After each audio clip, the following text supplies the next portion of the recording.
El Rincón del Terror, J.L. Zonayón, escritor. En la descripción de este video está el link de su página de Facebook. Síguelo. El Portal Negromante. Cuando era niño, amaba ir de vacaciones a casa de mis abuelos.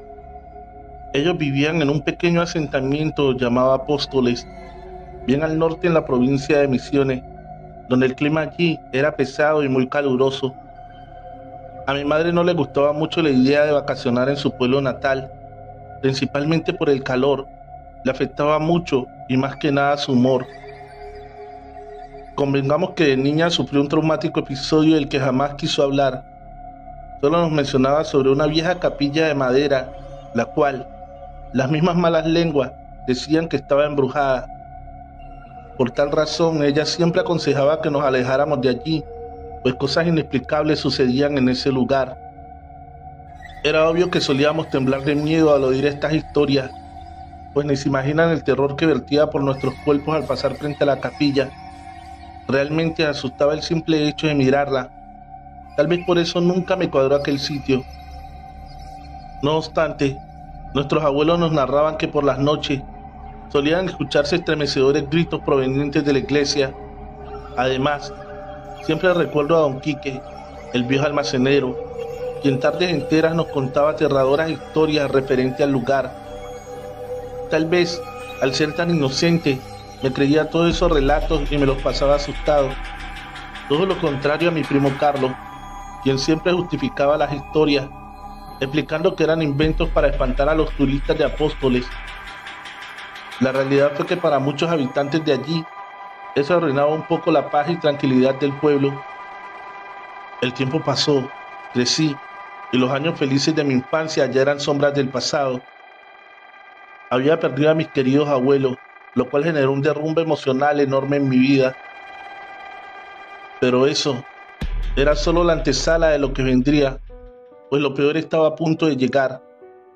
En mi cumpleaños número 18, recibí la terrible noticia que un hijo jamás espera oír. Mi madre había sido diagnosticada con cáncer de páncreas y lo peor, su estado era avanzado y terriblemente agresivo. Ella luchó más de 6 meses con una enorme sonrisa, la cual un día terminó por apagarse, desapareciendo de su rostro para siempre. Desde entonces, aquel 15 de noviembre se convirtió en la fecha más triste de mi existencia. Había perdido a mi madre y con ella todo mi corazón. Los siguientes meses fueron muy duros. Nada era lo mismo. La casa se sentía vacía sin el carisma de mamá. Germán, mi hermano mayor, acababa de alistarse al ejército argentino, simplemente por no querer estar más en la casa. Valentina, mi hermana menor, se mudó con su novio lejos de la ciudad, y mi padre, que si bien siempre intentaba mostrarse fuerte delante de nosotros, lloraba desconsolado hasta altas horas de la madrugada. El terrible dolor nos consumió a todos por igual. Sin embargo, una fría y cruda noche de invierno, me encontraba solo en casa mirando televisión, mientras esperaba a mi padre llegar del trabajo. De repente, me adormecí por unos minutos, hasta que desperté ahogado y sin aire. Dios mío, acababa de sufrir una pesadilla horrible en la cual estaba mi madre. La podía ver encerrada, llorando en un lugar muy oscuro, donde había un árbol muy extraño, el cual llamaba mi atención. También podía verse una enorme puerta de roble con una cruz en su frente. Ese lugar me resultó muy familiar. Era la capilla de Apóstoles. Sin pensarlo 2 veces, llamé a la boletería de la terminal, logrando averiguar que a las 0:40 p.m. partía un microbús hacia Misiones. Para mi suerte, aún quedaban algunos pasajes en venta, entonces armé rápidamente mi valija y tomé un taxi hasta la terminal. Llegué con lo justo para poder subir a bordo del bus de arriba. Ya más tranquilo, le envié un mensaje de texto a mi padre explicándole que viajaba para despejar mi mente. Nada más, no quise entrar en detalles para no generarle más preocupaciones. El viaje fue largo y un poco accidentado. En 2 oportunidades el micro reventó sus cubiertas y a mitad de camino sufrió una avería de la manguera del radiador, problemas que retrasó casi 3 horas. Resultaba raro, pero parecía que alguien o algo no quería verme regresar a Apóstoles.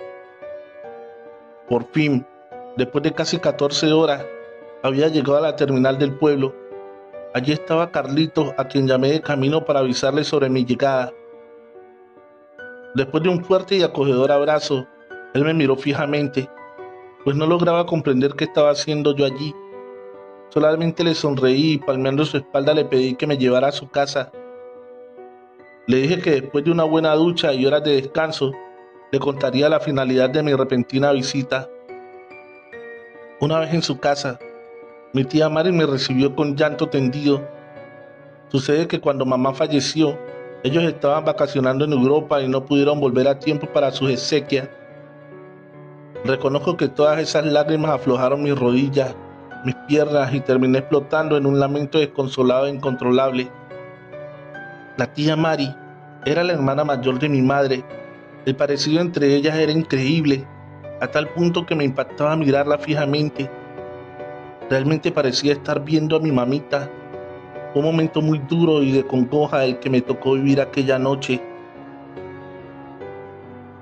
Luego de instalarme en la habitación de huéspedes, nos reunimos en el comedor a cenar. Mi tía había preparado mi comida favorita, milanesas napolitanas con papas al horno. Al principio fue todo muy raro.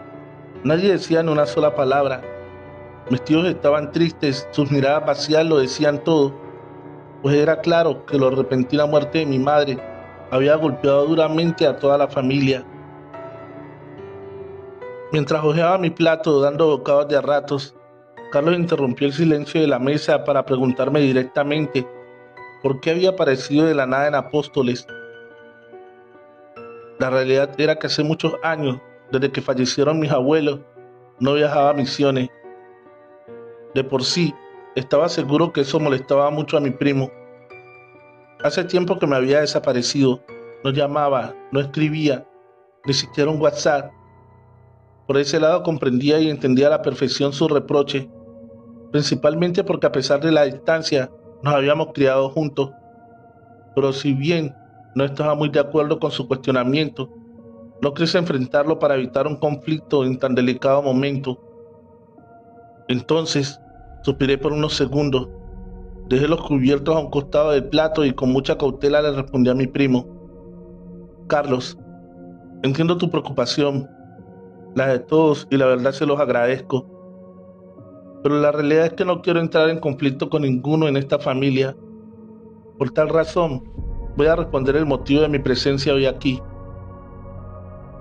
Anoche tuve una pesadilla muy fea. Esos sueños que jamás deberíamos tener. Soñé con mi madre. Ella pedía desesperadamente auxilio desde un oscuro y extraño lugar. Parecía un viejo sótano. También había una gran puerta de 2 hojas de roble y un camino empedrado.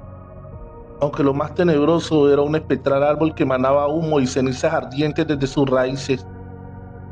Yo sé que esto parecerá una locura, pero ese camino de piedras y esa puerta de roble la he visto muchas veces de niño. Pertenece a la vieja capilla del pueblo. Terminada mi historia, un silencio sepulcral inundó el comedor. Sentí vergüenza y ganas de ser absorbido por la tierra, ya que todos me miraban desconcertados. Temía que pensaran que la pérdida de mamá me había vuelto demente. De pronto, el llanto desconsolado de la tía Mary nos hizo reaccionar a todos en la mesa. Lloraba de tal manera que ni mi tío ni Carlos podían consolarla. Fue en ese instante cuando me pregunté, ¿qué estaba haciendo allí?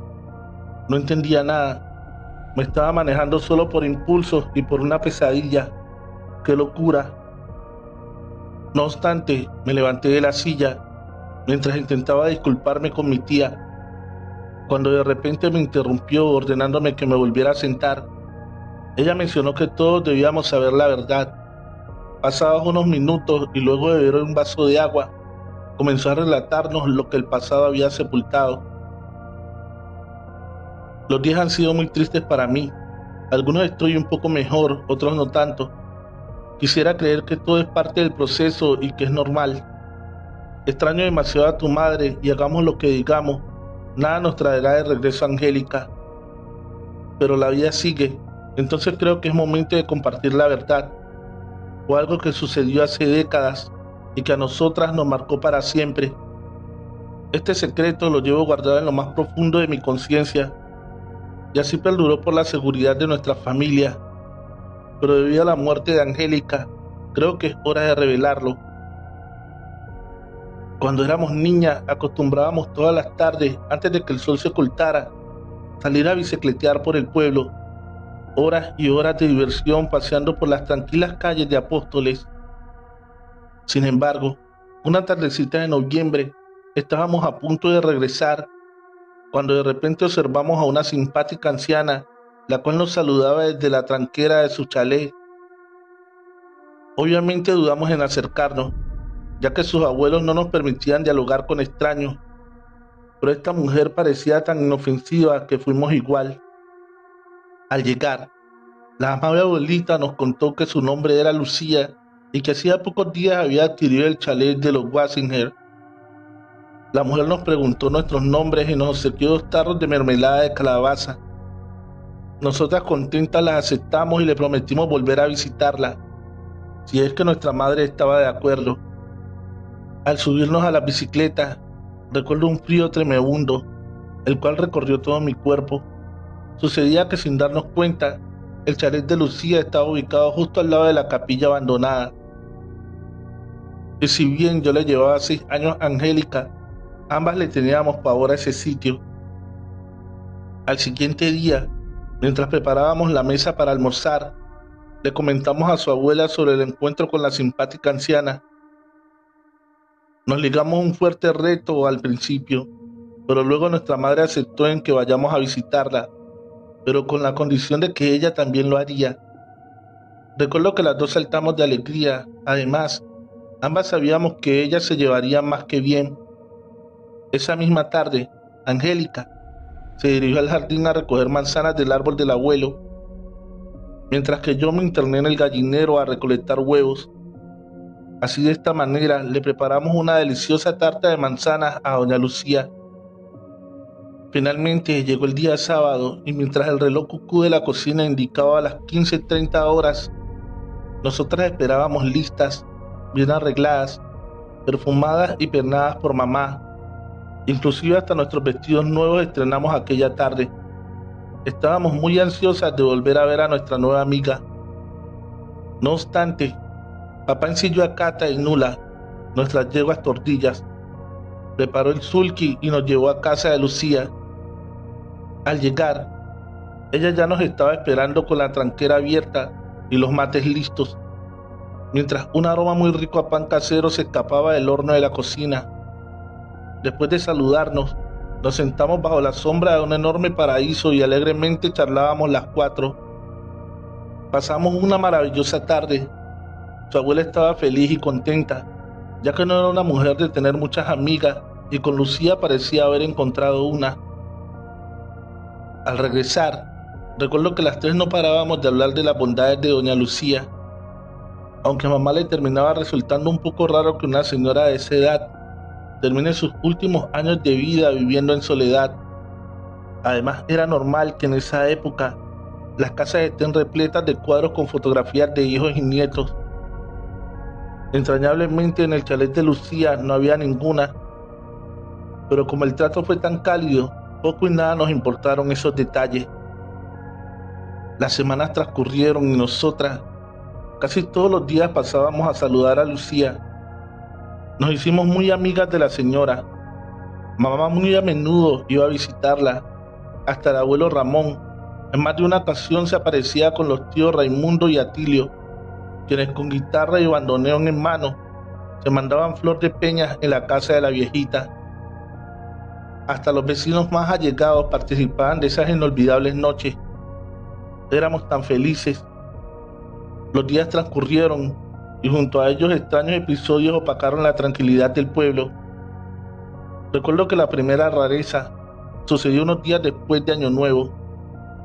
Era un verano muy caluroso y esa mañana me levanté temprano para acompañar a papá al mercado central. Al llegar, observamos una gran fila de agricultores esperando el turno.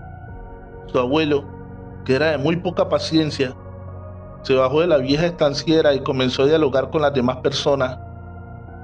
Como era muy temprano y la hilera estaba algo pausada, empecé casi sin darme cuenta a adormecerme. De pronto, un molesto sonido de cascabeles entorpeció mi descanso. Abro grande mis ojos y observo a un joven muchacho discutiendo acaloradamente con un conocido mercader de la zona. Al parecer, el dilema era por un rebaño de cabras, al menos eso pude deducir. El joven, quien era peón del mismo hombre, llevaba consigo dos pequeños cabritos a los cuales le colgaban llamativos cencerros de sus cuellos. El altercado rápidamente se tornó en una violenta riña de puños. Mi padre y los demás hombres del lugar intervinieron separando a estos dos sujetos, que no paraban de golpear y gritar barbaridades. La situación más el nerviosismo de estos sujetos me asustó mucho y comencé a gritar llamando al abuelo. Justo en ese momento de distracción, el joven peón sacó de su faja un filoso facón de plata, con el cual le propinó varios puntazos en el pecho y rostro a su patrón, quien finalmente murió desangrado. Ese día quedé horrorizada. Mi padre se apresuró a subir a la estanciera y salimos del lugar a toda prisa. Hasta hoy recuerdo la mueca del asesino y el estado en que quedó el cuerpo. Llegamos a casa y no podía calmar mi llanto. Por primera vez había visto un hombre masacrar a sangre fría a otro. Una situación muy traumática para la niña que en ese entonces era. A los pocos días, sucedió otro suceso bastante extraño, por lo cierto.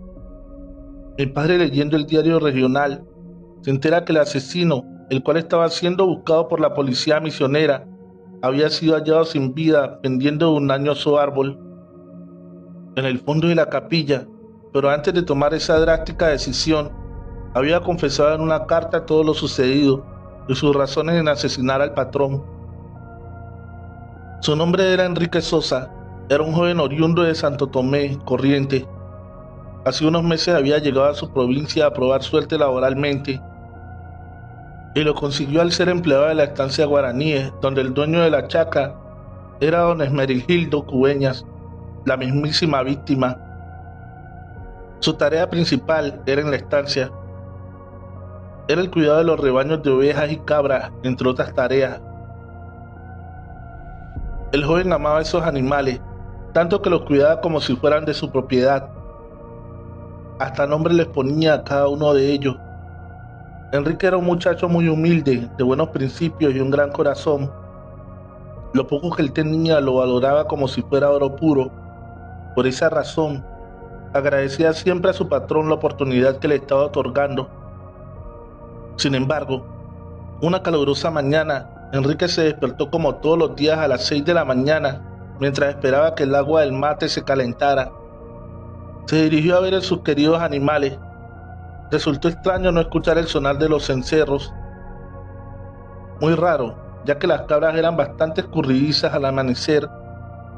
Luego, desde lejos, observó una espesa niebla sobre el corral. Se apresuró al llegar y se topó con una horrible secuencia.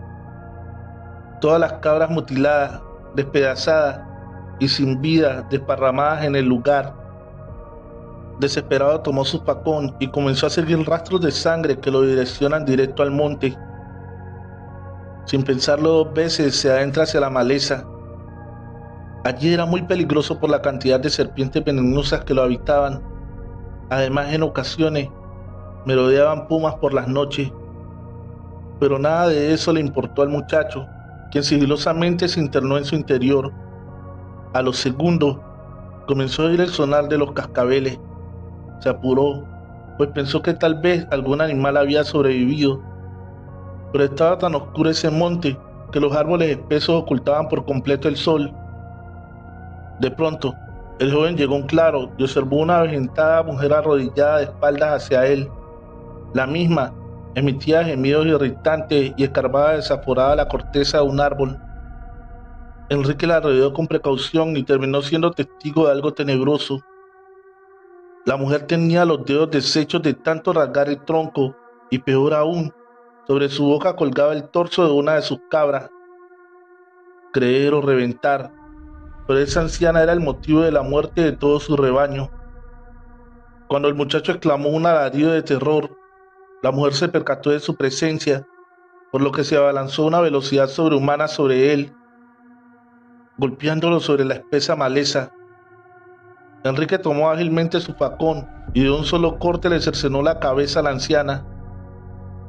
En estado de shock, se escabulló entre los matorrales, logrando huir del monte y corriendo desenfrenadamente hacia la estancia de su patrón. De camino halló a 2 de sus cabritos, los cuales aparentemente habían logrado escapar de esa mujer infernal. Los alaridos del muchacho alertaron a su patrón, quien deprisa salió hacia la entrada de su caserón. Al llegar al patio, el hombre se encontró con su peón, quien traía una mueca de miedo indescriptible. Todo desalineado, con su facón en mano y toda su camisa bañada en sangre. Don Esmeregildo intentó calmarlo, pero parecía imposible. Enrique no hilaba 3 palabras seguidas. Solo mencionaba que el diablo mismo había masacrado a todo el rebaño de cabras. Para el dueño de casa, la situación se semejaba a la de un loco demente, pero así y todo, el patrón lo hizo pasar. Mientras le servía un tazón de café para que se calmara un poco, al rato, el joven estaba un poco más tranquilo, entonces comenzó a narrar lo acontecido. Pero la historia es interrumpida por un fuerte timbrazo. El dueño de casa se acercó hacia la puerta de entrada para recibir la visita, la cual resultó ser algo inesperada, pero en fin, conocida. Enrique, intrigado, se asomó para observar quién había llegado, pero al ver a dicha persona, tomó la silla del comedor y rompió el ventanal, escapando aterrorizado del chalet. El patrón, totalmente sorprendido por la actitud de su peón, lo persiguió y logró alcanzarlo, casi llegando a la ruta provincial. Allí, el muchacho continuaba corriendo y sobre sus brazos llevaba las 2 cabritas que habían sobrevivido. Esmeregildo logró detenerlo y muy ofuscado exigió explicaciones. El muchacho, totalmente fuera de sí, gritando como un loco de remate, exclamaba que esa anciana era el mismísimo diablo que comió sus cabras. Bastante perturbado, el patrón no lograba entender las locuras de Enrique e intentó hacerlo razonar que esa señora que había llegado de visita era su buena amiga Lucía, que no era mandinga. Sucedió todo esto. El patrón amenazó a Enrique que si no regresaba con él y se disculpaba con la mujer, no solo lo despediría, sino que lo llevaría con el comisario del pueblo por matar sus cabras.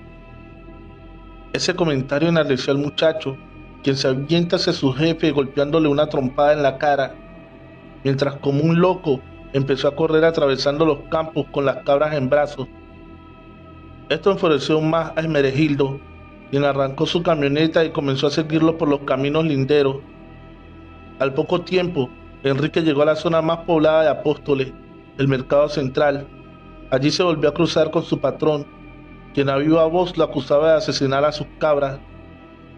Esto generó una violenta discusión que terminó con la vida de don Esmeregildo Cubeña. El joven peón escapó del lugar con las 2 cabritas y por varios días no fue localizado, hasta que finalmente apareció colgado en la rama del árbol de la capilla. Lo más raro fue que esa carta de confesión jamás pudo terminarla, por lo que nadie supo cómo y cuándo tomó la decisión de ahorcarse. Sinceramente, esta historia trajo más preguntas que respuestas. Pocos creyeron esta versión. Obviamente que los noticieros y periódicos hicieron mucho marketing con esta tragedia. Algunos llamaban a la historia como el loco de las cabras. Para la prensa local, Enrique sufrió alucinaciones debido a que mezcló rofinol, un fuerte medicamento, con whisky, algo que fue desmentido por los allegados del joven, ya que no bebía ni tomaba fármacos. El caso se cerró y el muchacho fue condenado por todos los cargos, a pesar de estar fallecido, aunque a nosotros en casa nos quedó la gran duda del por qué Enrique acusaría a doña Lucía de tales asesinatos. Los meses transcurrieron y todo Apóstoles seguía haciéndose eco de la muerte del peón. Se escucharon tantas historias por aquellas épocas, desde lo sobrenatural hasta rituales satánicos. Claro estaba que el haber nombrado a doña Lucía en el relato no fue un detalle menor, más sabiendo que su casa estaba justo al lado de la vieja capilla, para muchos embrujada. Este morbo que alimentaron los mismos habitantes hizo que nuevas historias y leyendas nazcan en el pueblo, tales como que Lucía era una bruja milenaria que practicaba las artes oscuras, o que por las madrugadas se podía ver a Enrique cruzar los campos, desesperado con sus cabras en andas. Obviamente todas mentiras, al menos no queríamos creer esas historias. Después estaban los escépticos, que se creían todo lo que los diarios vendían. Ellos eran la mayoría y pensaban que el peón realmente era un enfermo mental. Estas personas agradecían que el joven se haya suicidado, lo creían muy peligroso y temían por su seguridad. Recuerdo una fría noche de invierno. Nuestro padre estaba sentado al lado del fogón mientras fumaba su pipa.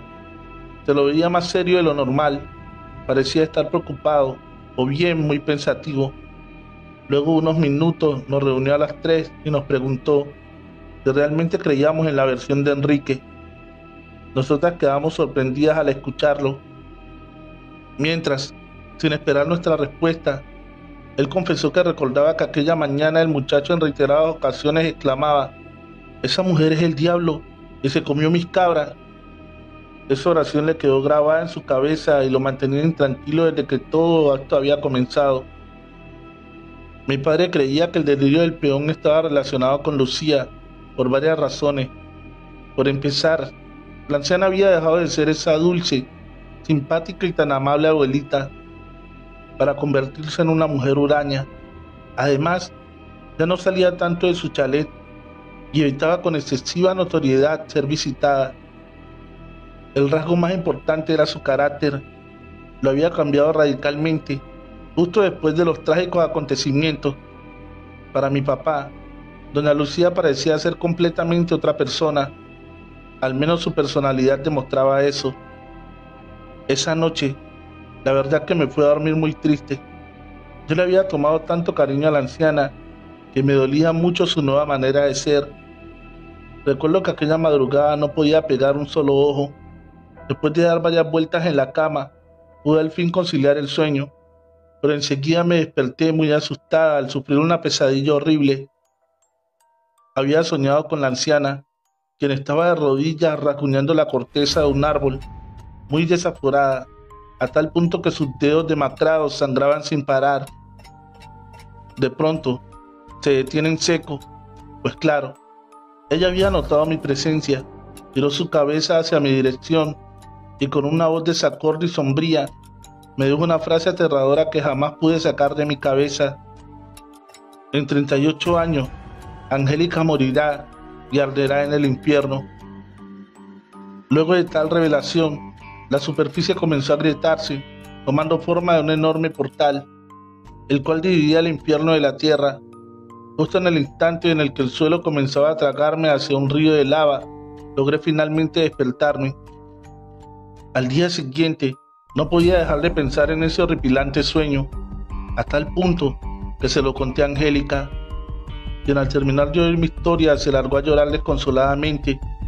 Luego de calmarle y de tratar de hacerle entender que solo fue una pesadilla, que nada de eso era real, ella me reveló algo impactante. Exactamente lo mismo había soñado. La diferencia era que la premonición vaticinaba mi fallecimiento. Luego, los años siguieron su curso. Intentamos olvidar nuestro desdichado futuro, pero realmente nuestros días estaban malditos. Como bien saben, el primero en fallecer fue nuestro padre, todo por culpa del tabaco que lo dejó postrado en su cama. A los 5 meses de su deceso, mamá sufrió ese infarto que acabó con su vida. Ya nada fue lo mismo para todos nosotros. Lo más raro es que la anciana tan simpática que alguna vez conocimos había desaparecido de la faz de la tierra. Por su edad, dudo mucho que aún siga con vida, pero algo muy extraño sucedió el día que mi hermana falleció. Lo tenebroso fue que la premonición de Lucía se cumplió con exactitud. Lo segundo, que la noche anterior a su muerte soñé con la anciana otra vez, la cual estaba escondida debajo de las frondosas raíces del árbol de la capilla. Allí realizaba magias oscuras con cadáveres. Esos cuerpos pertenecían a todas las personas fallecidas del pueblo. Esas almas en pena alimentaban su poder. En ese sueño me revela que en realidad era una hechicera que provenía de las profundidades más oscuras del infierno. Había logrado abrir un portal a través de conjuros demoníacos, invocando a todos los espíritus terrenales que habitaron alguna vez estos suelos. No solo veneraba y practicaba la magia negra, sino que su especialidad eran las artes de la nigromancia. Al día siguiente me desperté muy triste. No podía entender la pérdida física de Angélica y la extraña relación con la anciana. Muchas preguntas sin responder me rodeaban en mi cabeza. No comprendía si todo esto era real o tan solo una invención de mi mente. Al correr de la semana comencé a dejar un poco la superstición de lado y empecé a creer un poco en que tal vez doña Lucía no era tan santa como así lo parecía. Mis pesadillas se multiplicaban cada vez más. Hasta en la siesta soñaba lo mismo. Mi hermana encerrada en su oscuro lugar cerca de un extraño árbol. Pero debo reconocer que anoche padecí el peor sueño de todos, tan espeluznante que estar narrando este momento me eriza la piel. Soñé que un enorme hoyo se expandía en el extraño árbol y este mismo comenzaba a incendiarse. De pronto, desde su corteza yacía la imagen de una joven mujer, la cual una sombra cubría toda su cara y no permitía ver su rostro. Vestía con ropa de época, un largo vestido púrpura con detalles dorados y un tajo sobre su espalda. Su cabello negro azabache resaltaba su tez blanquecina. Portaba una extraña corona de oro sobre su cabeza y un halo de luz celestial emanaba de sus manos. Cada paso que daba, la sombra comenzaba a desaparecer, hasta que al fin la enigmática mujer reveló su rostro. Para mi asombro me encontré conmigo misma. La imagen que estaba observando era mi propio reflejo. Ella comenzó a contarme cosas horribles que yo haría en un futuro no muy lejano.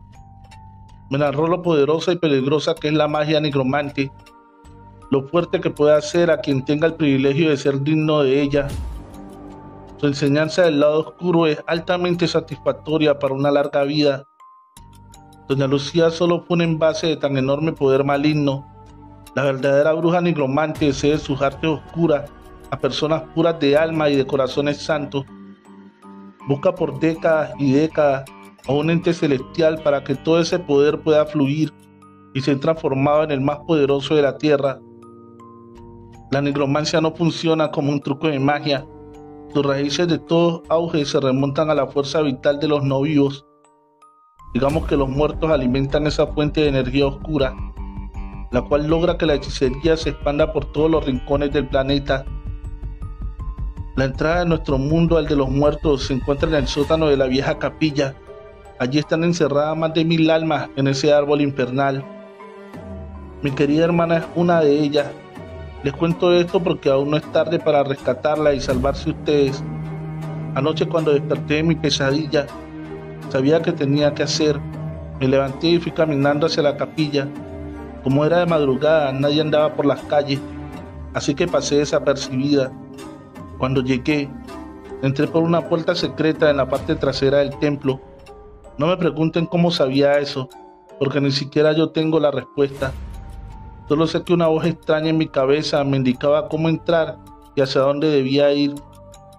Una vez dentro, la oscuridad estaba iluminada por un incesante fuego que provenía del sótano. Allí, al bajar, observé el árbol que tantas pesadillas me había causado. Estaba totalmente envuelto en llamas, las cuales alcanzaban los listones de madera del piso, pero extrañamente, este no se quemaba. De repente, el suelo del sótano comenzó a socavar y a llenarse de grietas. Extrañas voces se podían oír desde su interior.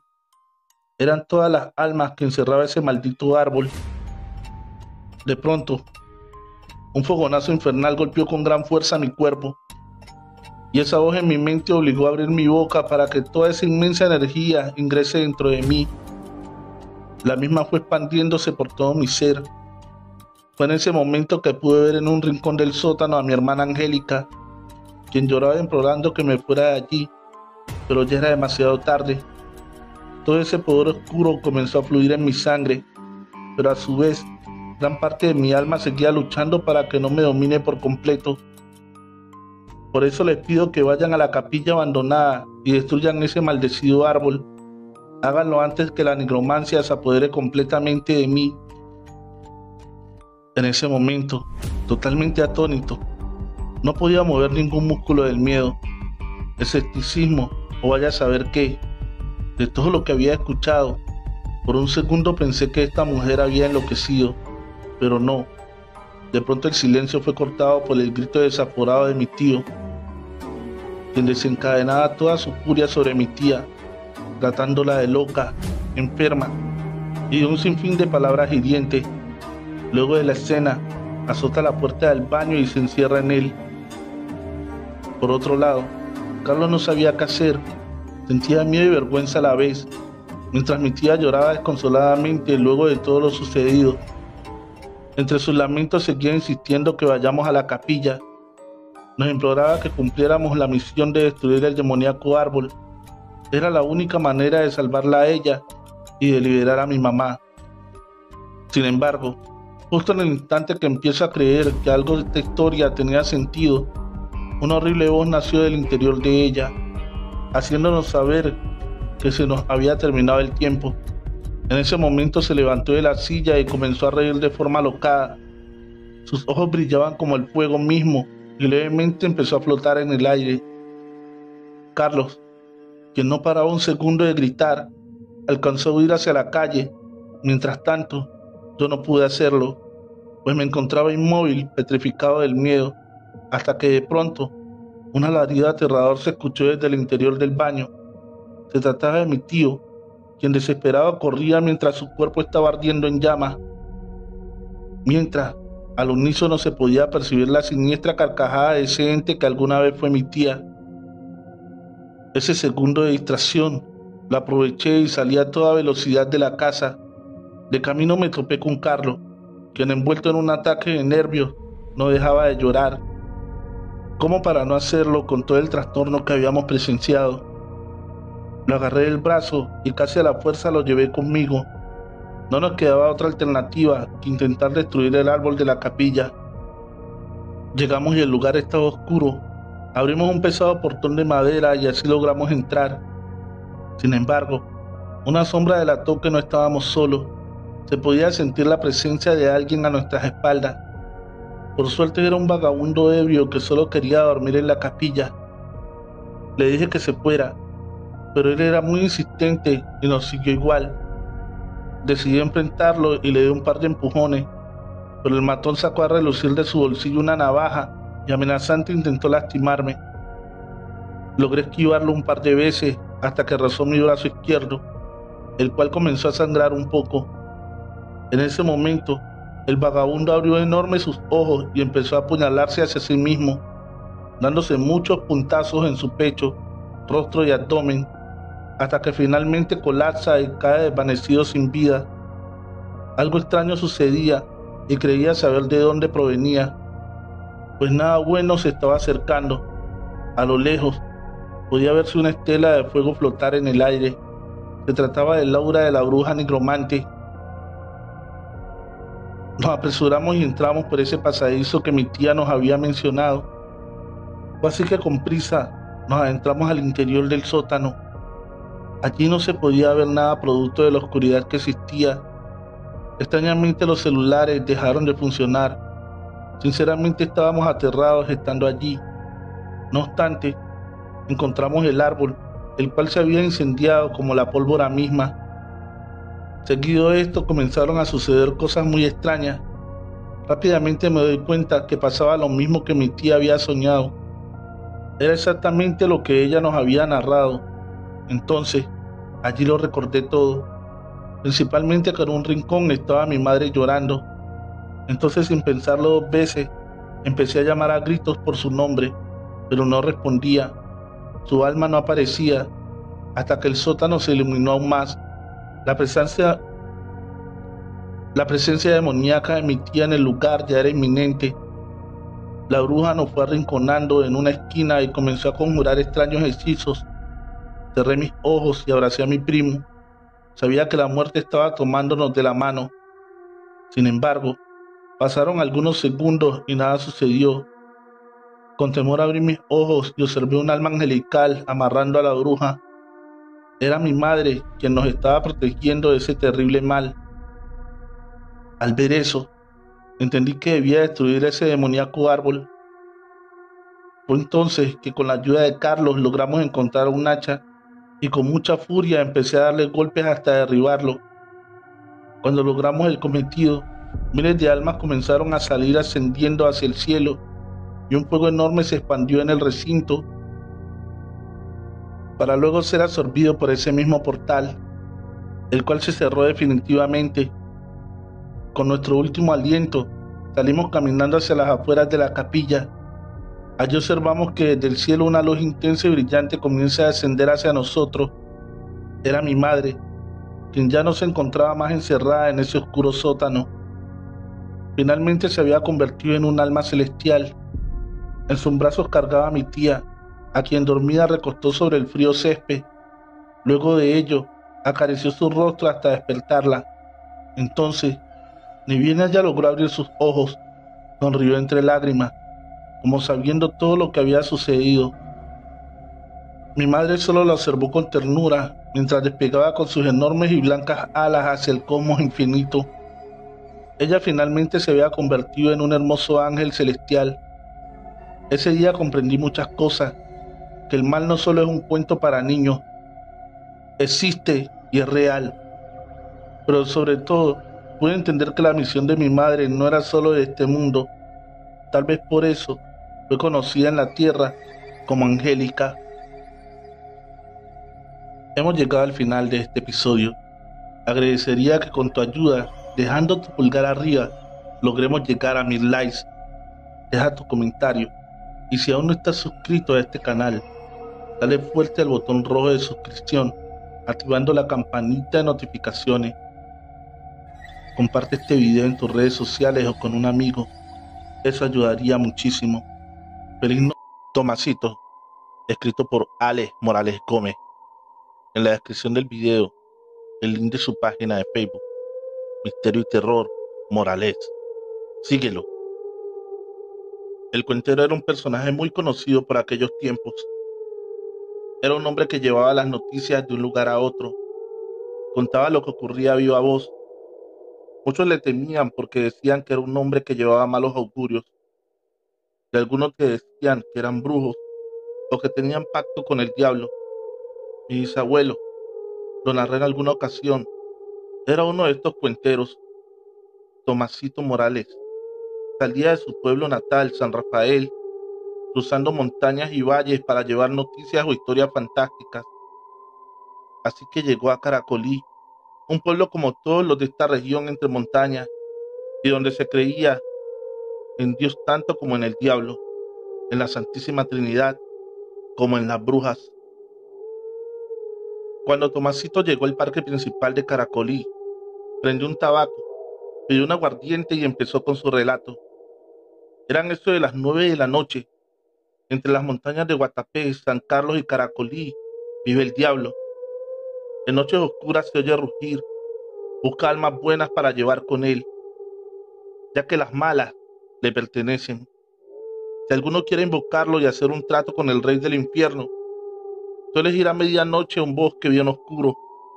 Debe llevar un cuervo. Cuando sea la medianoche, lo deja que vuele en medio del bosque, gritando estas palabras: ahí tienes tu mensajero, hagamos un pacto. Si el cuervo da un graznido, el pacto no se llevó a cabo. Pero si el ave da 2 graznidos, el pacto está hecho. Debes correr por el bosque buscando la salida. Debes caminar 5 yardas. El cuervo te perseguirá dando graznidos. A medida que avanzas, pides lo que deseas. El cuervo irá creciendo. Si te dejas atrapar, perderás tu alma sin recibir nada a cambio y dejarás toda tu descendencia maldita. Si logras hacer el recorrido, todo lo que hayas pedido se cumplirá. La única regla que tiene el diablo es que no avisará cuándo cobrará la deuda del pacto. El alma del pactante. No todas las noches son propicias para hacer el pacto. Primero, no debe haber luna, y segundo, se debe haber escuchado su rugido. Cuando Tomasito terminó de contar la historia, era casi medianoche. El pueblo estaba sumido en un silencio. Aunque estas personas creían en el diablo, no les era cómodo que se hablara de él, de no ser en la iglesia, mucho menos que se dijera que se podía hacer un pacto con este. Tomasito pidió otro aguardiente y encendió su cuarto tabaco. Sonreía con malicia al notar la impresión que causó en su concurrencia. Mientras daba una chupada larga a su tabaco, arriba en la montaña se sintió el rugir de algo. Todos dijeron que era el diablo. El rugido se escuchó por todo el lugar. Muchos se santiguaron, otros cayeron de rodillas, muchos corrieron a casa gritando de miedo. Tomasito recogió sus cosas y se perdió en la noche, no sin antes decirles: esta es una buena noche para hacer un pacto con el diablo. Tomasito se perdió camino al bosque y no supieron de él hasta meses después, que volvió con sus cuentos.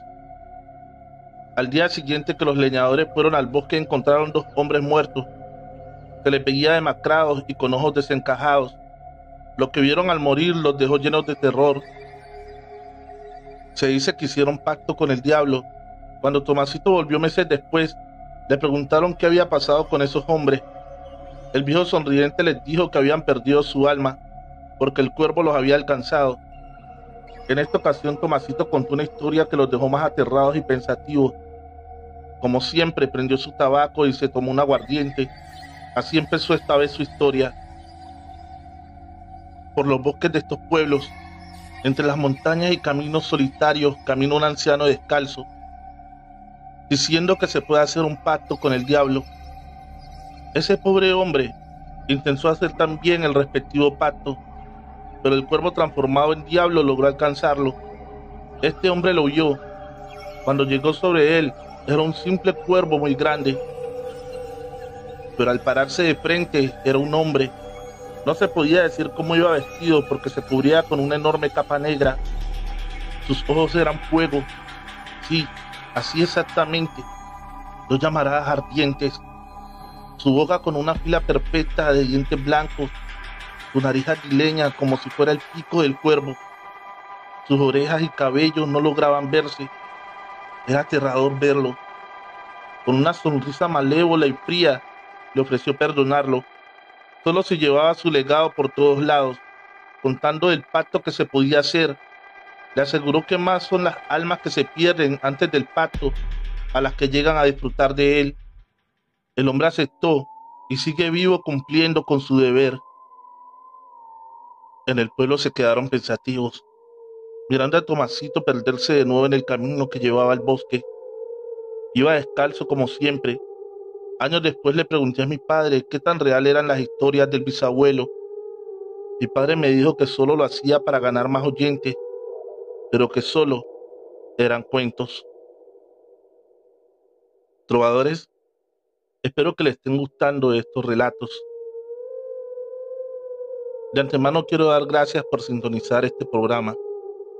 Me ayudaría mucho que dejaras tu pulgar en el video. Tengo como meta que este llegue a 1000 likes. Así que te pido por favor, lo compartas en tus redes sociales o con un amigo. Continuamos.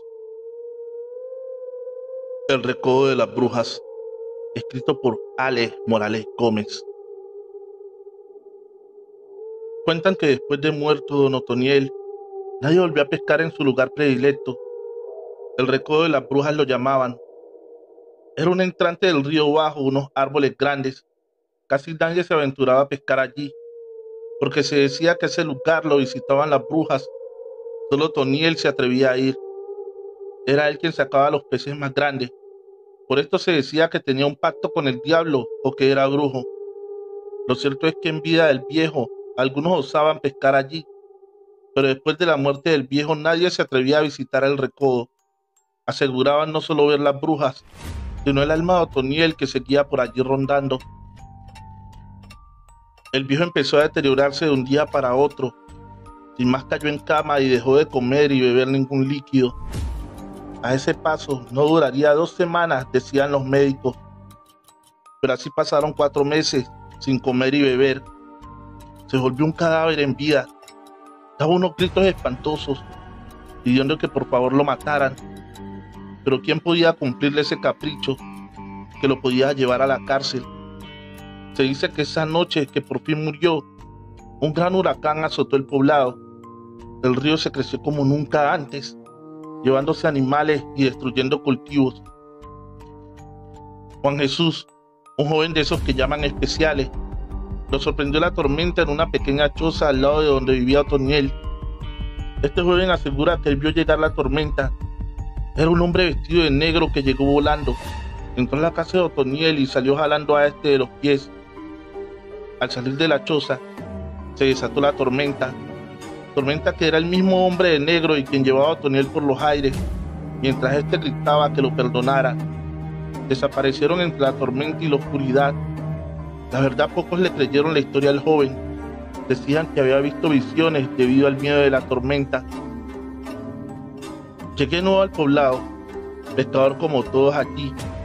Antes pescábamos con redes y arpones, pero las nuevas leyes impedían usar estos últimos y solo podíamos pescar con caña. Claro que era más complicado, pero era la ley. Salí cuando aún no salía el sol. Ya eran pasadas las 11 del día y no había podido sacar nada, ni para nuestro propio consumo.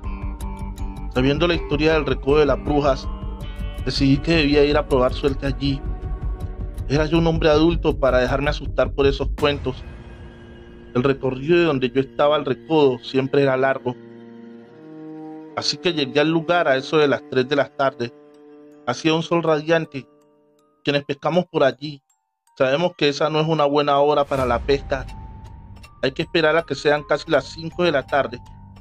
Así que saqué lo que mi esposa me había empacado para comer y lo hice con toda la paciencia del caso, esperando que fuera la hora. Cuando faltaba un cuarto de hora para las 5, empecé a tirar el anzuelo al agua. Tiro al agua, es a la canasta. Eso sí era pescar.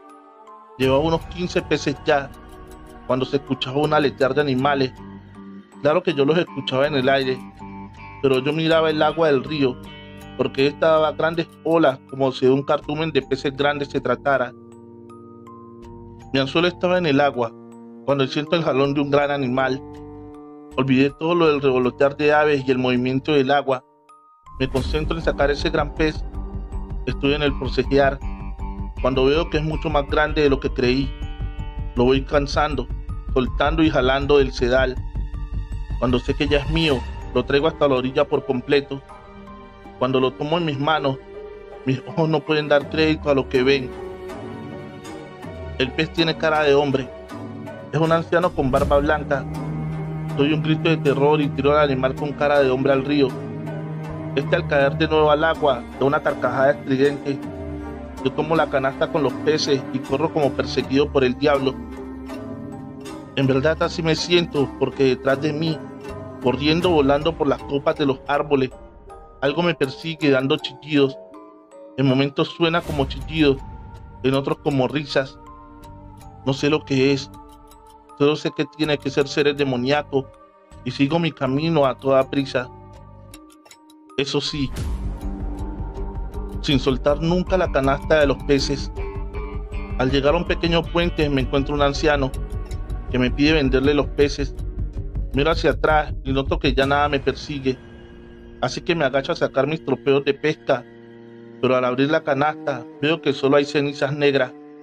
Levanto la mirada para decirle al anciano que no tengo que venderle, cuando lo que veo, unos cuantos pasos del suelo, está volando. Me sonríe, pero no con cordialidad. En su cara, más que nada en sus ojos, se ve maldad y odio. Caigo de rodillas ante tan fantasmal aparición. Caigo en cuenta que el anciano es el mismo en la cara del pez. Doy un grito de miedo, mientras el anciano se vuelve una densa nube de humo y desaparece en la oscuridad de la noche que ya ha cubierto todo el lugar. Yo no conocía a Otoniel, así que conté la historia, esperando que me dijeran que ese pez era Otoniel, pero no fue así. Los rasgos de este no coincidían con el viejo pescador. Una tarde que volví a la pesca encontré a Juan Jesús. Me dijo sin siquiera saludar que la cara del pez era la cara del hombre que trajo la tormenta y se llevó a Otoniel, no a su cuerpo, pero sí a su alma, recalcó el joven y siguió su camino sin esperar una respuesta mía. Trovadores, espero que les estén gustando estos relatos de nuestro querido amigo y escritor Ale Morales Gómez. Recuerda suscribirte a este canal y activar la campanita de notificaciones para que no te estés perdiendo este tipo de relatos. Aún tenemos unos más por contar en esta emisión. Continuamos. Brujas de mi pueblo, escrito por Ale Morales Gómez. En mi pueblo era muy común que se hablara de brujas. Se decía que éstas negaban la existencia de Dios y no comían comidas con sal, porque les impedía volar. Claro que yo no creía en esos cuentos. Aún era muy joven cuando me fui a vivir a una vereda bastante alejada del pueblo. Allí conocí a una linda chica y salimos unos cuantos meses. Pero al fin terminé la relación porque ella era bastante posesiva, así que me fui a vivir mucho más arriba. Allí conocí a otra joven con la cual empecé a hacer planes de matrimonio. Unos días antes del matrimonio me llegó una carta de mi anterior novia, donde me pedía que por favor no me casara. Ella aún me amaba. Si me casaba, ella no me dejaría ser feliz. No presté atención a esa carta y la quemé. No quería tener nada que me perteneciera a esa mujer. Una tarde, casi al llegar la noche, volvía de las labores del campo, donde había un gran árbol y una gran sombra sobre este. Se mecía y lo hacía mover como si de un pequeño árbol se tratara.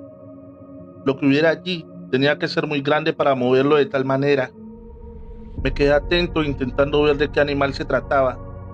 De un momento a otro, eso que había en el árbol, y una carcajada chillona. Nunca la había escuchado, pero supe de inmediato que se trataba de una bruja. Así que saqué el machete y le encaré diciéndole que me dejara en paz o se la pelearía conmigo. Aquello voló, pero al levantar el vuelo se veía una bola de fuego que se reía. Yo guardé el machete y quise seguir mi camino, pero no podía verlo.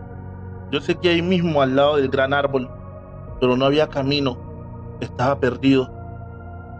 Emprendí rumbo sin importar dónde, pero cada tanto estaba en el mismo lugar, al lado del árbol grande. Cada que me percataba que seguía en el mismo punto, escuchaba esa risa. Aunque ya no veía la bola de fuego, con mis esperanzas perdidas, me senté al lado del árbol y me dormí. Al despertar con el primer canto del gallo y con un poco de luz del nuevo día, pude notar en mis pasos que todo este tiempo solo hice darle vueltas al árbol. Llegué a casa. Mi esposa estaba preocupada porque no llegué en toda la noche. Sin muchas explicaciones, le dije que una bruja me había hecho perder el camino. Después de esto pasaron varias semanas sin saber de la dichosa bruja. Creí que tal vez había sido algo pasajero, pero una madrugada mi esposa me mostró morados que tenía en su cuello. Ella no había querido contarme nada para no preocuparme, pero desde hacía algunos días, cuando caía la tarde, sentí una presencia en la casa. Al principio pensó que solo eran impresiones de ella, pero empezaron a moverle objetos en la casa, cosas que aparecían en otros lugares. Después de esto despertaba en las noches y sentía que alguien estaba ahí parado observándonos. Ella solo me abrazaba e intentaba dormir, hasta esa noche que sintió y vio esa sombra grande al lado de la cama. Fue a gritar, pero esta se descargó sobre su pecho y le impidió llamarme. Ella solo sentía esa opresión y esa sensación de que iba a morir. Al despertar después de su peor noche en la vida, me contó todo. Yo supe que era una bruja. Sospeché que era la misma que me había hecho perder aquella noche. También sospeché de mi antigua novia. Esto se hizo una constante de todas las noches. No le permitía dormir. Aunque planeamos una idea para que yo me enterara, no dio resultado. Dormíamos tomados de las manos. Así cuando aquello llegara, ella apretaría mi mano y así yo sabría que eso estaba ahí. Pero la presión de esa malvada era tanta que ella no podía hacerlo. Bajamos al pueblo y le pedimos al sacerdote un remedio para espantarla. Este nos dijo que debíamos dormir con sal bajo la almohada. Nos dio una Biblia que debíamos tener siempre abierta en el Salmo 83, pero esto de nada sirvió. Mi esposa estaba acabada y parecía enferma. De seguir así pronto solo sería a los huesos.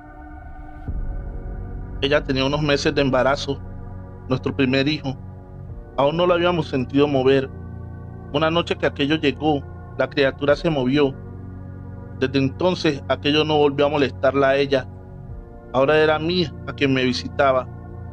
2 noches después de que el niño se movió, yo estaba leyendo un libro antes de acostarme. Sentí una aletear en el techo. Aquí sí que recé algo de la Biblia y me fui a dormir. Cuando me quedé dormido desperté ahogado. Eso estaba sobre mí. Yo intentaba bajarlo de mi pecho, pero me era imposible. Todas las noches me visitaba y me atormentaba. Sentía temor de que llegara la noche, porque debía enfrentar a la condenada bruja. Me dormía lo más tarde posible, pero cuando el sueño me vencía, ella llegaba. Dejamos aquella casa, ya había nacido el bebé. Nos fuimos a un lugar cerca de mi madre, para que ella pudiera cuidar a mi esposa y el bebé. 2 meses pasé sin que la condenada bruja me visitara. Cuando llegó de nuevo creí que iba a enloquecer. Pero mi madre dijo que si sabía quién era, espantarla era fácil. Le dije que sospechaba, así que le tendimos una trampa. Mi madre nos recomendó que mi esposa se fuera con ella esa noche y yo me quedaría solo en la casa. Invitaba a la joven de la que sospechaba, y esta no se podría marchar hasta que se quitara la aguja. Así lo hice, con la mentira que me había separado y quería volver con ella. Ya estaba la aguja en su punto cuando ella llegó.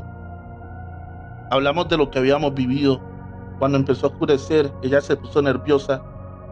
Miraba a todos lados como sin saber qué hacer. En un momento me dijo que quitara la aguja de la cerradura, porque se chuzaría al pasar. Le dije que solo lo haría si me dejaba en paz a mí y a mi familia. Me prometió que así lo haría. Quité la aguja y ella se marchó. Nunca más supe de ella. Después le pregunté a mi madre qué era el cuento con la aguja. Me dijo que las brujas entran por la cerradura, porque no entra el cuerpo sino el alma. Esta al ver esa aguja sabía que había perdido. Después de esto nunca volví a saber de ella. Muy pronto se fue de la región. Más de 1 año nos martirizó la malvada. Trovadores, recuerda que en la descripción del video también está nuestra cuenta de PayPal, por si desea realizar alguna donación al canal. No olvides dejar un bonito comentario. Eso ayudaría muchísimo. Continuamos. El caserío, escrito por Ale Morales Gómez. Cuando llegamos allí, alquilamos una pequeña casa de 2 plantas, muy pequeña para mi gusto, pero era para la que nos alcanzaba nuestra economía. Eran unas 30 o 40 casas de colectores de café todos. Mi esposa y yo haríamos lo mismo. Bueno, ella sería la encargada de hacer de comer a los trabajadores, los que vivían en las casas y otros que subían de un pueblo cercano. Estábamos a gusto porque los 2 tendríamos un sueldo y así podríamos vivir más cómodamente. Arriba de donde íbamos a vivir había un lugar muy bonito. Allí se veían ruinas de otras casas, mucho más grandes y en un lugar más cómodo. Pregunté por qué habían dejado el lugar y eligieron este más pequeño. Un anciano que era quien más llevaba allí me dijo que ese lo llamaban el caserío maldito, ya que en ese lugar fue donde primero se asentaron los recolectores de café. Pero una noche bajó lo que acá llaman guerrilla, grupos armados en contra de la ley. Estos asesinaron a todos los recolectores de café. No había un motivo que tuviera que ver con los empleados. Se decía que era para darle un mensaje al gobierno, para que entendieran que ellos ejercían el poder en esta región. El alto gobierno, en contestación, envió una base militar cerca del lugar y financió a los caficultores para que siguieran en sus labores. Fueron a vivir a las casas de los muertos, pero muy pronto debieron abandonarlas, ya que se escuchaban pasos y lamentos de todas esas casas. Eran tantos los sucesos paranormales que las personas no aguantaron y dejaron el lugar. Aún nadie sube por allí, por lo que se escucha y se siente. Esta historia me hizo entrar en la curiosidad. No es que creyera mucho en estos sucesos. Había escuchado hablar mucho de entierros, de oro escondido, y eso fue lo que me animó a subir al caserío. Lo hice de noche, porque se decía que en la noche era más fácil de ver y escuchar estos acontecimientos. Pasadas las 9 de la noche le dije a mi esposa lo que me disponía a hacer. Ella estaba asustada. Le dije que no pasaba nada. Armado con una lámpara de batería fue al lugar. Al llegar era un lugar como cualquier otro abandonado, casas en ruinas. Nada había allí, ni ratas se veían.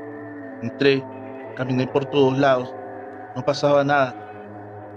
Estuve casi una hora deambulando por las casas. Decidí que allí no había nada extraño. Iba a volver a casa cuando algo en el ambiente me hizo sentir que algo no estaba en su normalidad. No podría decir el qué a primera vista, pero después noté que una niebla cubría el lugar donde estaba, solo el lugar del caserío. Todo quedó cubierto por aquello.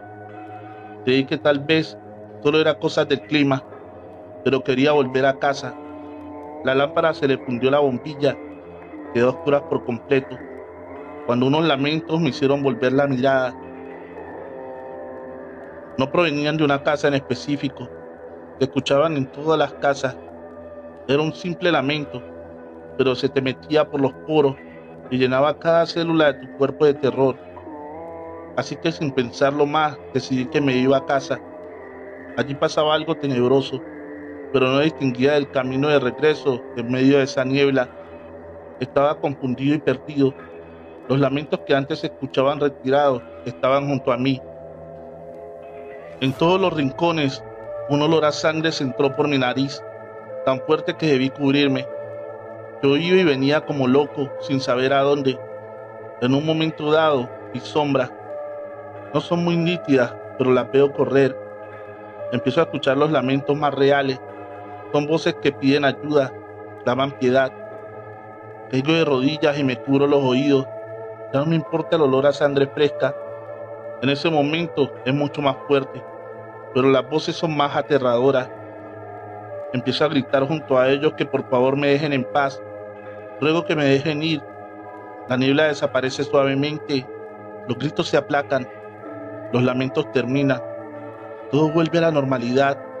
Yo debo confesar que estaba llorando. Sentía tristeza y terror.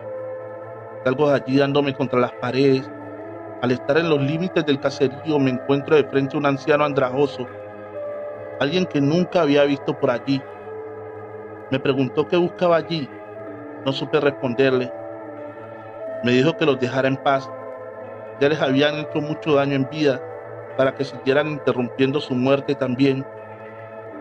No supe qué decirle, así que seguí camino abajo. El anciano se encaminó al caserío y se desvaneció en la noche y desapareció. No comenté lo vivido ni con mi esposa, solo le dije que allí no había nada, aunque yo estoy seguro que allí hay almas, espíritus o lo que sea. Estas siguen interactuando con el mundo de los vivos. ¿Qué esperan? No sé. Sé que sufren porque aquellos lamentos y gritos pidiendo ayuda son algo que vivirán en mi memoria por siempre. Pasó esa cosecha. Nos fuimos a otro lugar. Yo nunca quise volver allí. Solo ver ese caserío me hacía poner la piel fría. Confesión. Escrito por Ale Morales Gómez. En aquel entonces, al pequeño poblado no se sabía de algún caso de brujería confirmado. Aún así, el viejo sacerdote llamaba desde su púlpito a sus feligreses a denunciar cualquier caso del mismo. Decía también que aunque las brujas tenían pacto con el demonio, ni este ni ellas tenían tanto poder, así que las debían combatir protegidos por su fe. Esto era lo que decía de puertas para afuera, pero quienes en realidad lo conocían sabían del temor que le tenía a las brujas, también a la noche y al mismo demonio. Una noche, cuando ya estaba cerrada la iglesia, el viejo sacerdote rezaba hincado a un Cristo. El clima se hizo frío, un viento helado llenó la iglesia. El sacerdote se puso de pie, sintió un miedo inexplicable. Se santiguó varias veces buscando protegerse de un enemigo que no podía ver. No sabe de dónde apareció, ya que todo estaba cerrado. Vio una mujer caminando, más que caminar levitaba. No pudo ver sus pies, así que parecía volar. Atribuyó esto a una ilusión óptica, ya que el largo vestido no dejaba ver sus pies. El sacerdote sabía quién era, pero nunca antes la vio en la iglesia.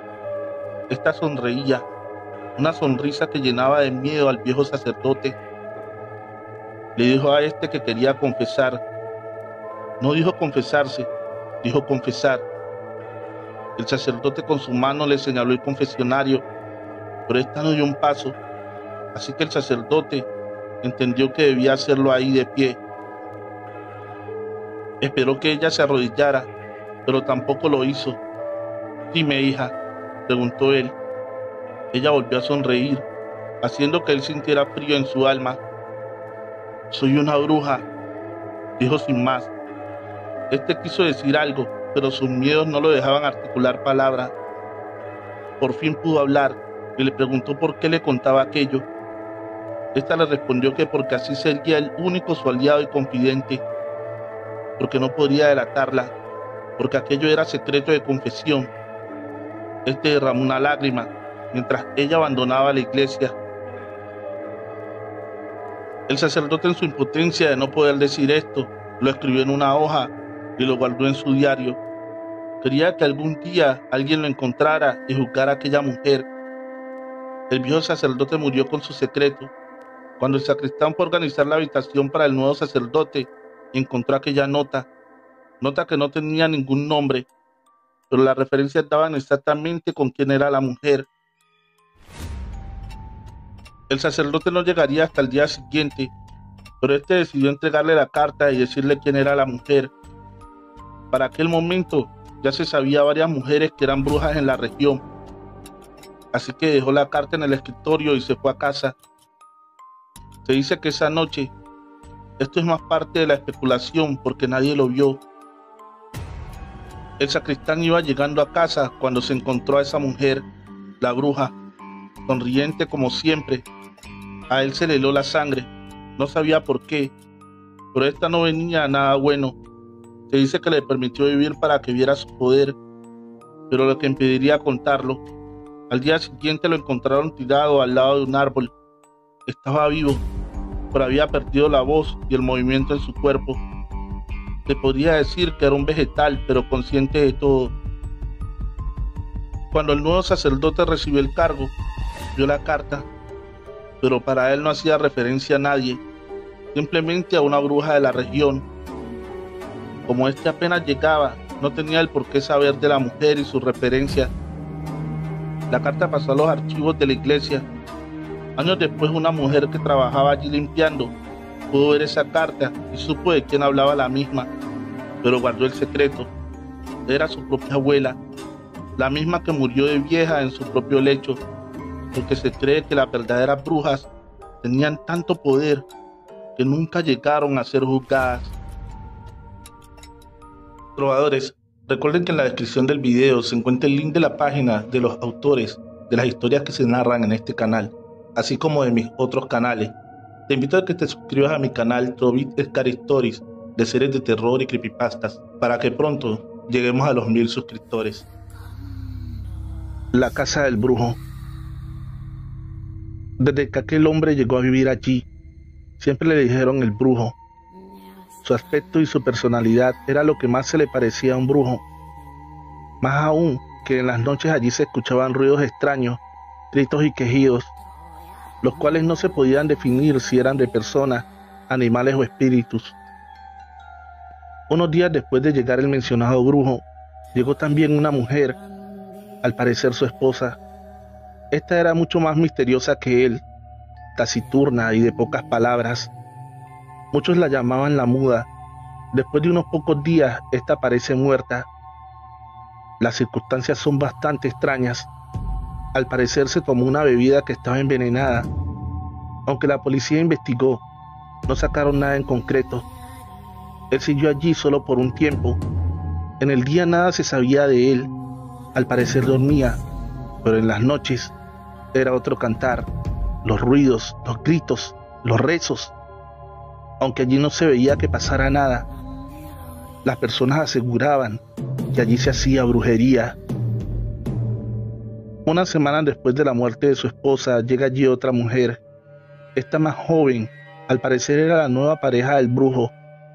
En esta ocasión, así empezaron a suceder sucesos extraños. Todos los gatos se desaparecían, primero los negros, después de los de colores oscuros, solo se salvaron los que eran completamente blancos. Después de la medianoche en los tejados se escuchaba un gran animal correr, muchas veces volar, un aletear de algo tan grande que no podía ser un animal. Las personas, a pesar de no tener pruebas, acusaban al hombre de semejante y macabra matanza. Aunque todos en la vecindad hablaban del brujo, nadie se atrevía a confrontarlo, le temían. La segunda mujer o esposa también amaneció un día muerta. Esa noche sí que hubo revuelo en la casa del brujo. Gritos, quejidos y un bramido como el de un animal herido. Ese ruido no era ni humano, ni de un animal, era el mismo demonio. La mujer amaneció muerta y se dijo que era un paro cardíaco, algo bastante improbable por la edad y contextura física de la mujer. Pero ese fue el dictamen médico. Las personas no aguantaban más. Las personas lo querían sacar de allí. En esos días después de la muerte de la segunda mujer, empezaron a desaparecer los perros de la vecindad y los alrededores. Las personas no aguantaban más, así que una comitiva fue a casa del brujo. Armados con palos, antorchas y cruces, lo obligaron a salir y a que confesara ser brujo. Él lo negó. Quiso entrar de nuevo en casa. Las personas estaban enardecidas. Lo obligaron a confesarlo ante la cruz y besar el crucifijo. Asimismo, negar al diablo. Este lo pensó un rato, pero al ver las personas como estaban, lo hizo. Besó la cruz y reafirmó su creencia en Dios. Las personas se marcharon a casa satisfechos.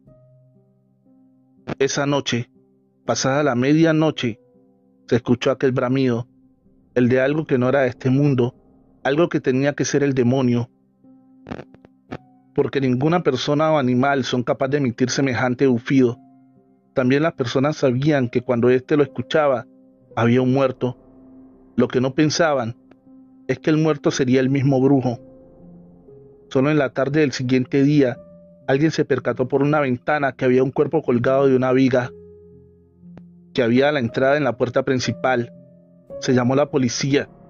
La investigación dice que el hombre se colgó por la presión de la comunidad, pero la realidad es que la viga era bastante alta para que él pudiera colgarse solo. La policía llegó a esa conclusión, porque la casa estaba cerrada con llave. Dentro no había nadie más. Las personas de la vecindad aseguran que fue el mismo demonio que lo asesinó por negarlo y besar la cruz. Aquella casa se alquiló una y otra vez, pero siempre a sus ocupantes les ocurría alguna desgracia, ya fuera muerte, enfermedades o malos negocios que los llevaba a la quiebra. También aseguraban que veían un hombre alto y de negro parado en la puerta en las noches. Según describían, era el brujo. La casa permaneció un tiempo sola hasta que una mujer la compró. Llegó allí a vivir con sus hijas y su esposo, pero este pronto la abandonó por una mujer mucho menor que ella. Las personas le comentaron lo del brujo y que esa casa estaba maldita. Ella al principio no creyó en esas cosas, pero cuando empezaron a suceder cosas extrañas, debió creer por obligación. Pero ella ya era la dueña y era difícil venderla con semejantes referencias. Lo que hizo fue remodelarla. Levantó todo el piso en donde quedaba el cuarto de baño, en 3 losas por debajo, algo bastante extraño. Encontraron unos polvos negros en una caja. Los encargados de la construcción no sabían nada de lo que ocurría allí, así que simplemente botaron esto a la basura con los escombros. La casa se remodeló y la mujer empezó a vivir en relativa calma. Aunque ella y las niñas dicen que allí hay alguien, no solo sienten la presencia, Mientras las luces están encendidas no pasa nada, pero en la oscuridad mueven sillas, pasos, rompen trastos en la cocina. Hay sombras que le susurran a las niñas. La mayoría de veces no se entiende qué es lo que dicen, pero es una voz bastante tenebrosa. Desde entonces, esta mujer y sus hijas siempre duermen con todas las luces encendidas. No saben qué hacer con aquello, cómo vivir con seres del más allá. Trovadores, en la descripción de este video se encuentra el link de la página del autor de la siguiente historia, Alex Morales Gómez. Síguelo. Encuentro de brujas. Nací y crecí en San Rafael, un pequeño pueblo en el oriente antioqueño. En Colombia, es un pueblo reconocido por sus ríos cristalinos. De allí viene el nombre por el que es conocido en el mundo turístico, embrujo de aguas cristalinas. Esta palabra embrujo tiene la connotación de magia, pero también de brujería. Hablar de brujas y aquelarres se hace de forma jocosa y burlesca. En mi pueblo desde niño, escuchamos hablar de las brujas y cómo éstas molestaban a mis tíos, padres y abuelos. No los dejaban dormir, se les subían en el pecho, corrían por los tejados y todo lo que se dice de las brujas. Yo de niño les tenía el pavor, más aún que mi madre siempre nos amenazaba con estas. Lo más real que viví con las brujas fue sus risas en los tejados. Cuando cumplí los 18 años, la mayoría de edad en mi país, empecé a tomar licor y a salir de fiesta. Aunque mi madre me recriminaba el consumo de licor, mi padre intervenía y le decía que me dejara ser hombre. Siempre salíamos al pueblo los fines de semana, pero en algunas ocasiones íbamos a veredas. Un sábado una amiga que cumplía 15 me invitó a su celebración. Esta se llevaría a cabo en una vereda llamada Las Camelias. Es muy conocida por el tema de las brujas y los espantos. Ya antes narré una historia de las muchas que se cuentan allí, pero esa hace parte de otra historia. La que nos toca hoy es esta. Llegamos a la celebración, muchos jóvenes de nuestra edad. A eso de las 12 terminó todo. La celebración se llevaba a cabo en un salón comunal. De allí debíamos ir a la casa de la compañera, donde dormiríamos otros 2 amigos y yo. Debo confesar que iba bastante ebrio. La noche era bastante oscura y fría. En un momento dado, me perdí de las otras personas que iban en el camino. Estaba en un lugar que no conocía. A pesar de esto, busqué un gran árbol. Me senté y me dispuse a dormir. Ya en cualquier momento me buscarían. Al poco tiempo me quedé profundamente dormido. Desperté cuando alguien me llamaba. Alex, Alex, Alex, despierta. Abrí mis ojos, pero allí no había nadie, solo oscuridad. Traté de ubicarme, pero seguía en un lugar extraño. Me despabiló con la intención de seguir algún camino, cuando a unos 20 metros o algo así, veo 6 mujeres desnudas.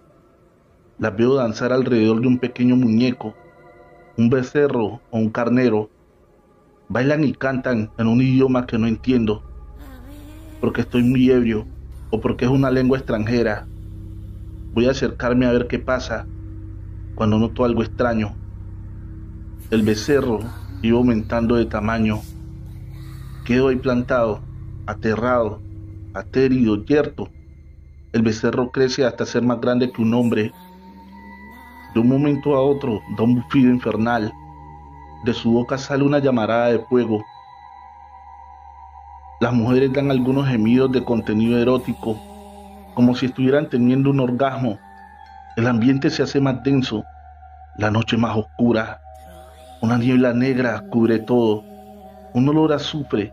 Las mujeres siguen en ese trance mientras el becerro demonio da bufidos, tan tenebrosos que yo tiemblo como un niño. No solo es lo que hacen, no solo es el becerro. En el aire vuelan criaturas aladas que van dando chillidos como los de un animal herido. Aunque el sonido es un chillido, Para mi entender se ríen, vuelan tan cerca, que puedo ver sus ojos como fuego. Parecen murciélagos, pero tan grandes como un perro. Sus garras suenan cuando rozan las ramas de los árboles. Busco un lugar a donde huir, pero estoy en una reja de esas criaturas demoníacas. En ese momento, noto que son estas las que hacen más oscura la noche. Los hay por millares. En un momento las criaturas se elevan y se van perdiendo en la oscuridad. El becerro se va haciendo más pequeño hasta volver a su estado original. Las mujeres caen al suelo, pero siguen despiertas, porque dan suspiros al parecer de felicidad. Unos minutos después se ponen de pie y vuelan por los aires, dando risotadas, risotadas de felicidad, pero a mis oídos son tenebrosas. Todo lo vivido esa noche me tenía aterrado, pero verlas volar y reír me hizo perder el conocimiento. Desperté cuando una voz me llamaba: Alex, Alex, Alex, despierta. Abrí los ojos y vi a la hermana de la quinceañera. Ya el sol alumbraba en el alto cielo. Esta me preguntó qué me había pasado, con cierta sonrisa en los labios, como dándome a entender que lo sabía todo. En ese momento caí en cuenta que era la misma voz la que me había despertado las 2 veces. No quise responder nada. A pesar de que la joven del cumpleaños me gustaba, no quise volver por allí. Lo vivido esa noche fue verdadero terror. Después supe que lo que presencié es lo que llaman un aquelarre. Después de saber lo que era, el terror de lo visto, de lo vivido, vuelve a mi ser y acelera mi corazón. Notificaciones. Trovadores, en la descripción de este video se encuentra el link de la página de Alex Morales Gómez, autor del siguiente relato. Síguelo. Donde vive el pecado. Una pareja con 2 niños compraron una casa que había pasado mucho tiempo abandonada. Se decía que en una época lejana había sido una casa de prostitución. Era una gran casa con lindos jardines. La familia estaba feliz por aquella compra. Los nuevos dueños conservaron la estructura original y dejaron la casa tal y como era, una verdadera obra maestra. Muchas habitaciones y pasillos, afuera grandes jardineras, y aunque entre la maleza aún se conservaban florecidas, en poco tiempo la familia volvió la casa habitable. Más que habitable, la dejó impecable. Era un gusto ver aquel lugar, por tanto tiempo abandonado, ahora volviendo a la vida. Pero unas noches después de la familia instalarse allí, empezaron a ocurrir sucesos extraños. Se escuchaban risas, pasos, música, discusiones. Era una constante de todas las noches. Es como si ellos estuvieran en medio de la casa de prostitución. Las peleas e insultos eran de cada momento. También se escuchaban llantos, tanto de mujeres como niños pequeños, bebés se podría decir. Esto tenía a la familia con los nervios de punta. La esposa le decía a su esposo que ella no aguantaba más. Él se hacía el desentendido, más que nada porque en esa casa tenía todo el patrimonio de la familia. Después de unas 2 semanas de estos sonidos, ruidos y voces, porque entre estas y aquellas se escucha también el golpeteo de las botellas, los pasos al caminar y también al bailar, pero ahora empezaron a ver las sombras, al principio difusas, pero apenas avanzaban las noches más vivas y reales. La sala, el jardín y los pasillos era un hervidero de personas que iban y venían. Aquello era el terror vuelto locura. El esposo seguía intentando no abandonar la casa. Los niños no podían ya ni dormir, al igual que la madre. Una noche de sábado, la casa era un festival. Hombres y mujeres iban y venían, charlaban, discutían y reían. No se puede explicar lo terrorífico que es vivir algo así. De un momento a otro se formó una pelea. Una botella de vino cae a los pies de la familia. Se hacen añicos. Cuando el esposo mira los vidrios rotos, toma uno en su mano. Para mayor asombro y pavor, son reales. Lo puede ver tocar y sentir. Lo que estaba en un mundo paralelo a lo paranormal, ahora estaba cruzando a su mundo. Le dijo a su esposa sin pérdida de tiempo: empaque lo que más pueda, nos largamos de aquí. Estando en esa, un hombre barbado y ebrio se acerca a la esposa y la toma por la cintura. Fue una fracción de segundos, pero ella sintió su mano, dio un grito de terror y corrió fuera. Se llevaron muy poco y abandonaron la casa. El dueño intentó venderla, pero era imposible. Los ruidos que ellos sentían, las sombras, todo se escuchaba desde fuera. Nadie quería ni siquiera acercarse a esa casa. 3 veces logró alquilarla a personas que desconocían lo que allí ocurría, pero no pasaban más de 3 noches allí. No aguantaban eso que se vivía en esa casa. Una tarde un hombre barbado fue a pedir que se la alquilara. Eso sí, le advirtió que era para abrir allí un prostíbulo. Por lo de los papeles de permiso no debía preocuparse. Él tenía todo en regla. No lo consultó con su esposa, pues éste estaba a unos metros y viendo y escuchando. No entendía el porqué, pero en su cara se veía una mueca de terror. Después de cerrar el trato y recibir el primer mes de alquiler por adelantado, el nuevo inquilino se marchó con las llaves de la casa. Al perderse en una esquina, la mujer le confesó a su esposo que ese era el mismo hombre que había intentado tomarla por la cintura en la casa. A pesar de que esto les causó una terrible impresión, no había nada que hacer, ya se había cerrado el trato. El lugar se volvió muy famoso y concurrido. Aunque nunca volvieron a ver al hombre barbado, cada fin de mes alguien iba y llevaba el dinero de alquiler del lugar. Quienes sabían lo de aquella casa aseguraban que en esas noches de copas de lujuria en aquella misteriosa casa convivían los vivos y los muertos. El pecado era el principal invitado a las noches de copas. Después de varios años, la alcaldía de la ciudad compró este y otros terrenos para construir algunos edificios de interés social. La casa de prostitución fue derrumbada y se empezó la construcción. Bajo el piso de la misma se hallaron una gran cantidad de huesos humanos, tanto de personas mayores como de bebés, al parecer recién nacidos. La alcaldía debió parar la construcción, o al menos en aquel lugar específico, mientras se llevaba a cabo una investigación. Nada se sacó en claro de lo que allí había ocurrido. Se dilató tanto esa construcción que el terreno quedó ahí, en una extensión de tierra abandonada, llena de maleza. Las personas del lugar aseguran que en las noches se escucha música, risas, insultos y voces. Lo que sea que habita allí, ahí sigue y seguirá por la eternidad. Hemos llegado al final de este episodio. Agradecería mucho que me dejaras un comentario sobre qué tal te pareció este relato. Recuerda suscribirte y activar la campanita de notificaciones. Feliz noche, trovadores, amantes de cuentos de terror.